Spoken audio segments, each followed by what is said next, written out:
अस्सलाम वालेकुम दोस्तों, I am A R Mughal artist. दोस्तों, आज की जो हमारी मश्क है वो लफ्ज़ मीम पे है। ये लफ्ज़ को गौर से देखिए, एंगल देखिए, मैं कलम का किस तरह स्टार्टिंग ले रहा हूँ। ये कलम का जो ऊपर वाला सारा है, ये पूरा एक कत नुक्ता जिसे कहते हैं, उस तरह ये लगाना है। अब इसको यहाँ से नोक के साथ थोड़ा सा एक कत से जितना एक डॉट होता है उतना बाहर की तरफ से बढ़ा के इसको इसकी शेप को मेंटेन करना है।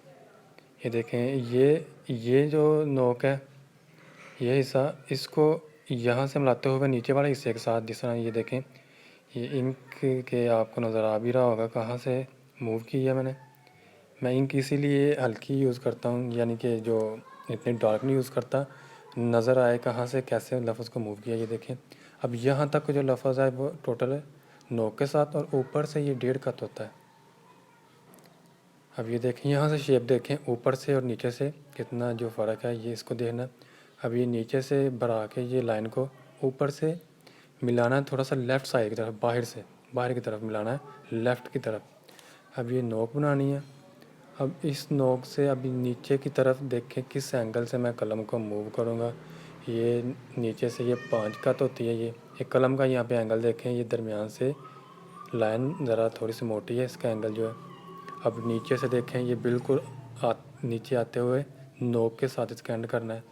अब इसकी शेप को जो है थोड़ी जो कमी बेशी है उसको हम थोड़ी सी दुरुस्त करते हैं। जितनी भी इसमें जो कमी रह जाती है वो बाद में नोक के साथ उसको मेंटेन किया जाता है। अब ये देखें, मैं इसको फिल करता हूँ ये इस तरह। अब इसका जो एंगल है आपने वो नोट करना है। ये जो मैंने स्टार्टिंग लिया है, इसका जो ऊपर वो सर है इसको किस एंगल पे वो देखें किस तरह बनाया हुआ है मैंने। इसका जो सारा टोटल जो 1.5 कत होता है। कत आपको पता बताया है पहले भी, एक मशक में, पहली मशक में कलम की जितनी चौड़ाई होती है, जो बनी हुई होती है, अगला वाला जो कट होता है उसको एक इसका कत कहते हैं। इसी कत के रूल पे सारे जो अल्फाज हैं वो बनाए जाते हैं। अब ये देखिए, ये मैं इसकी जो शेप है उसको दुरुस्त कर रहा हूँ। कोई भी जो लफ्ज़ है वो एक दफ़ा बनाने से वो जो लफ्ज़ वो पूरा नहीं बनता। उसको कम से कम हम जब वो बनाते हैं, जितना अच्छा या बड़ा लफ्ज़ बनाना हो उसको 5 या 10 मिनट लगते हैं सिंगल को बनाने में। जितना अगर लफ्ज़ का हिसाब होता है, जितना खूबसूरत बनाना हो उतना ही टाइम लगेगा ये। अब ये देखें, ये नीचे से इसकी शेप को देखें, ये किस तरह टेढ़ी आ रही है, बिल्कुल सीधी नहीं आ रही। अब ये टेल जो इसकी है, ये देखें 5 कत होती है। ये नीचे से बिल्कुल नोक की तरह। दरमियान से देखें, ये जो इसकी जो टेल है उस वहाँ से थोड़ी सी मोटी है। अब ये 1.5 कत 2 कत जो है, यहाँ से यहाँ तक 2 कत फासला होता है, ऊपर से 1.5 कत ये। और थोड़ा सा जो नीचे आए हुए हैं वो उस टेल को लेके, ये देखें यहाँ से, और टेल यहाँ से देखें बाहर की तरफ है, कितनी बाहर की तरफ होके फिर नीचे की तरफ, यानी कि आधा कत नीचे की तरफ है, वो ऊपर से भी 2 कत है, लेकिन आधा कत 1.5 कत से आगे वो बाहर की तरफ से होकर नीचे की तरफ आई है। अब मैं आपको यहाँ पे इसकी जो शेप है वो डबल करके आसानी में समझाता हूँ। जो जिस तरह मैंने ये लफ्ज़ को बनाया है, ये देखें, ये डॉट और इसको इस तरह आपस में कत में बनाना। ऊपर जो आधा कत रह जाएगा, नीचे पूरा बन जाएगा। इस तरह 1.5 कत जो इसका है वो सर बन जाता है। अब ये देखें, ये शेप कैसे यहाँ पे आके मिल रही है, ये किस तरह बारीक, और कौन सा जो लाइन है वो पहले आगे रख के वो नीचे की तरफ इसको लेके आना है।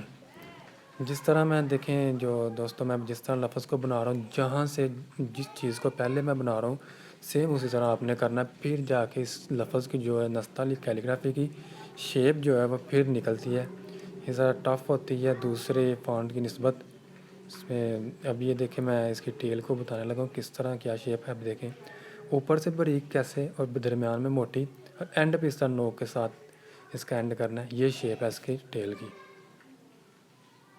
अब ये लफ्ज़ कलम के साथ छोटे होते हैं, यहाँ पे जहाँ जितनी भी डिटेल बताऊँ वो कम है, इसलिए जितना आपको ये मैं डबलिंग करके समझाता हूँ, इसमें आपको शेप का अंदाज़ा जाता है। फिर आप जितना मर्ज़ी बड़ा लफ्ज़ कैनवस पे चाहे ब्रश के साथ बनाएं, फिर आपको जो आपके जो कंसेप्ट हैं वो अच्छे क्लियर होंगे।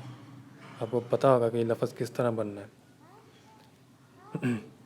अब एक कत इसके सर की चारों तरफ से तीनों तरफ से एक एक कत होता है, और 1.5 कत ये वाला ऊपर वाला, टोटल 2 कत हो गए। आधा कत बाहर की तरफ ये शेप देखें, ये किस तरह ये बिल्कुल नीचे की तरफ नहीं आई, और ये थोड़ी सी बाहर हो के फिर ये नीचे की तरफ आई है।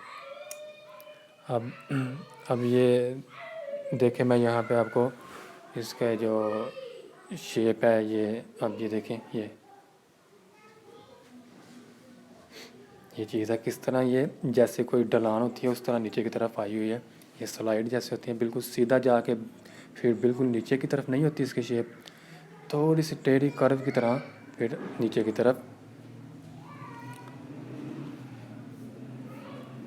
अब ये देखें, ये दूसरी तरह अगर डॉट नहीं बनाना, जो दूसरी तरह बनाया जाता है जल्दी में, और इस तरह बिल्कुल हम मीम को बना लेते हैं जो मार्कर के साथ बनाया जाता है। कलम के साथ ज़रा मुश्किल होती है, उसमें हर लफ्ज़ को उसकी शेप को बड़े ध्यान से बनाया जाता है। मेरी वीडियो मार्कर के साथ भी आएंगी बनाने में, ब्रश के साथ और परकस्से के साथ भी मेरी जल्दी ही अपलोड होंगी।